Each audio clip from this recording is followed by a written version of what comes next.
Former Secretary of State and Fox News contributor, our friend Mike Pompeo, is back. Sir, welcome back. Great to have you. Thank you, Sean. Great to be with you. Mr. Secretary, we're worried about a two-front war. In the north, Hezbollah and Lebanon, and then, of course, Gaza.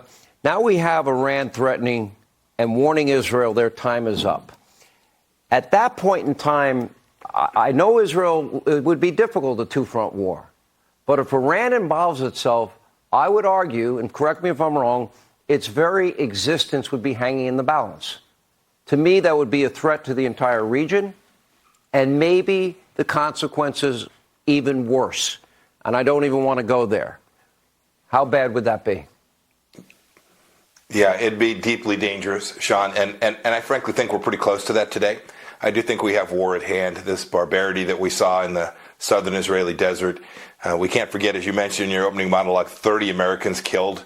And the President of the United States travels to Israel and doesn't mention the address to which this should be held responsible, right? The Islamic Republic of Iran.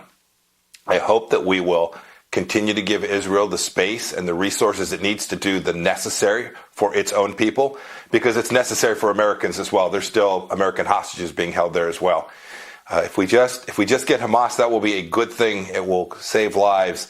It will eliminate one threat to the Jewish people in their homeland. But make no mistake about it, this came from Iran in spite of President Biden and his team's unwillingness to acknowledge that. They underwrote it. They trained them. They prepared them. There is no doubt they knew about this. And it will be their decision about whether Hezbollah comes in from the north, and that this is not inevitable.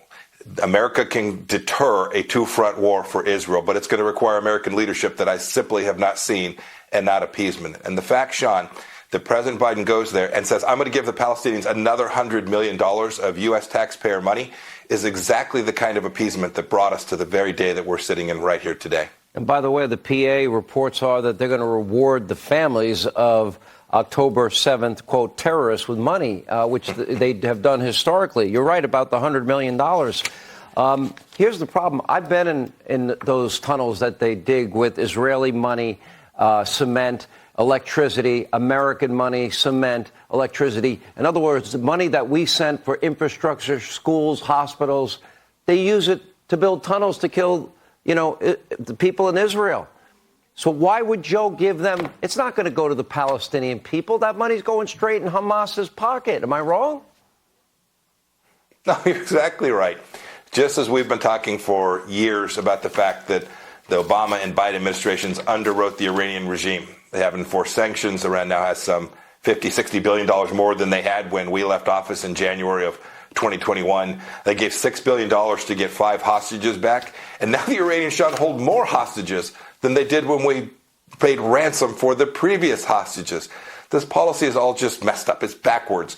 Instead of being a close ally and friend of Israel, instead of recognizing that the Gulf Arab states want to find a concordat, they want to find a way forward. That's why we got the Abraham Accords.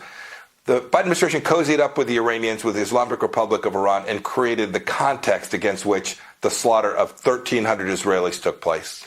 Let me ask you this, Mr. Secretary. I know because I spoke to you when you were on the job as Secretary of State, and you were always in some country, but you had a great relationship with countries. Under the Trump administration, under your leadership, you forged relationships with America, with Israel, with the Egyptians, the Jordanians, the Saudis, the Emirates, all to fight back against Iranian hegemony in the region. That is now gone. Well, how do you interpret that the Jordanians, Egyptians, even Abbas wouldn't meet with Joe Biden? How do you interpret that? Sean, it's stunning. I try to imagine them checking out of a meeting with President Trump like that. We'd all been working on the tweet really quickly. Because by the way, they're laughing. I mean, they're laughing because it's laughable. It wouldn't happen. That's right. That's why it was a bit of a joke, and this is serious stuff.